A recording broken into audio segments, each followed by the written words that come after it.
Bab 3942. Tong Kong Zuyao juga menyusut tiba-tiba.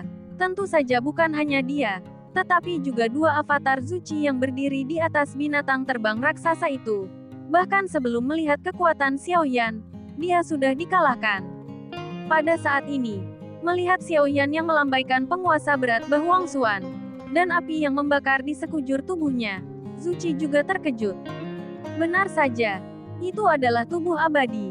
Jejak kekuatan kuat dan menakutkan. Tentu saja, Zuyao tidak tahu bahwa Xiao Yan memiliki tubuh abadi. Dia hanya merasa aneh bahwa dia bisa mengalahkan Taixu setiap saat, sebuah serangan yang mengandung kekuatan agung dan abadi. Melihat kelompok Taixu yang dipukul mundur, Zuyao menggertakkan giginya. Tetapi dia masih relatif tenang, karena korban seperti itu masih dapat diterima. Saat berikutnya, tatapan Xiao Yan langsung tertuju pada Zuyao di antara 10.000 orang.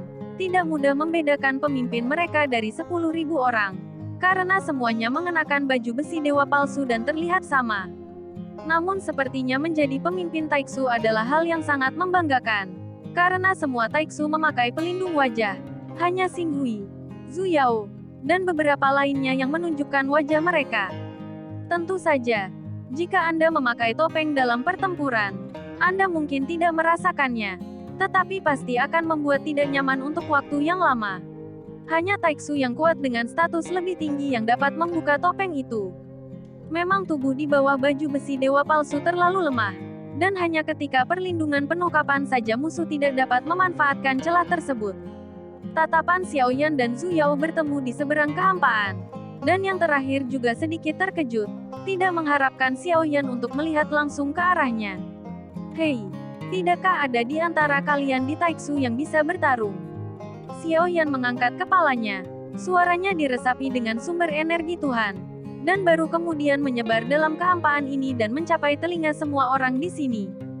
Ketika 10.000 orang Taixu mendengar kata-kata semacam ini, beberapa Taixu yang kuat tidak bisa duduk diam setelah datang ke dunia nyata Suanyin.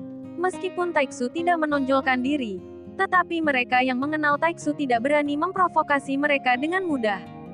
Oleh karena itu, mereka tidak pernah dihina seperti ini sebelumnya. Dan segera 10.000 orang Taixu mencondongkan tubuh sedikit ke depan.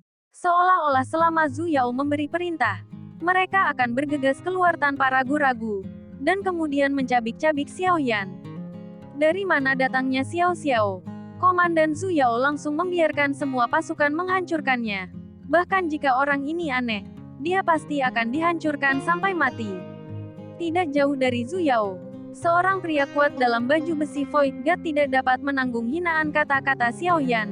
Dia langsung berteriak dengan marah. Zuyao sedikit menyipitkan matanya dan tidak mengeluarkan suara. Karena dia pikir itu adalah jebakan yang dirancang oleh Xiao Yan untuk memancing mereka keluar dengan sengaja.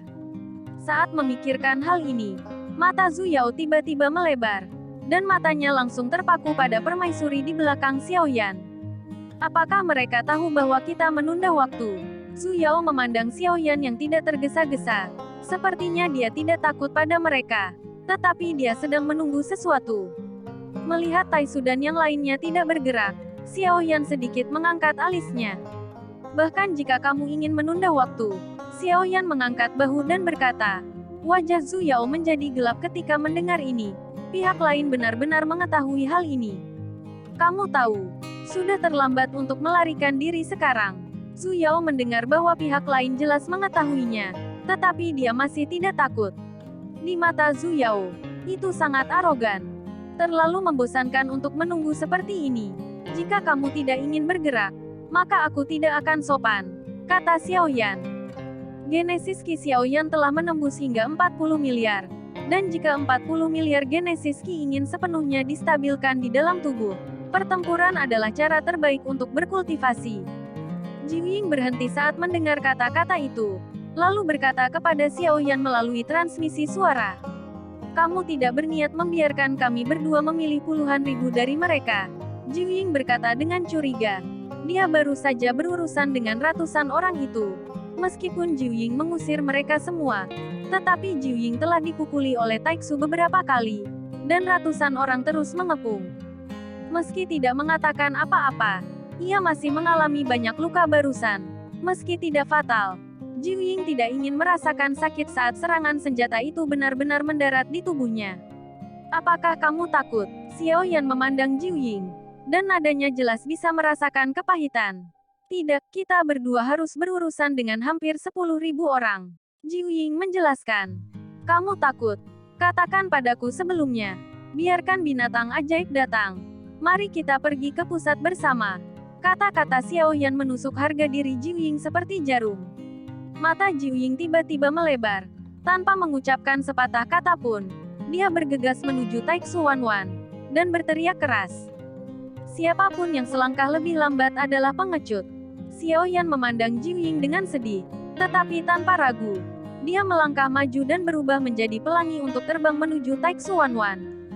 Kamu tidak ingin buru-buru pergi. Xiao Yan memarahi sambil menyeringai. Tapi saat ini, Jiu Ying dan Xiao Yan melihat keduanya dari belakang. Keduanya menunjukkan ekspresi terkejut, sama sekali tidak menyadari apa yang dipikirkan Xiao Yan. Meskipun dia dan Jiu Ying tidak lemah, lawannya sebanding dengan puluhan ribu makhluk abadi. Selama ada 2 atau lebih kristal merah di dadanya, kekuatan abadi yang terkandung di dalamnya sudah mendekati yang keempat dan kelima.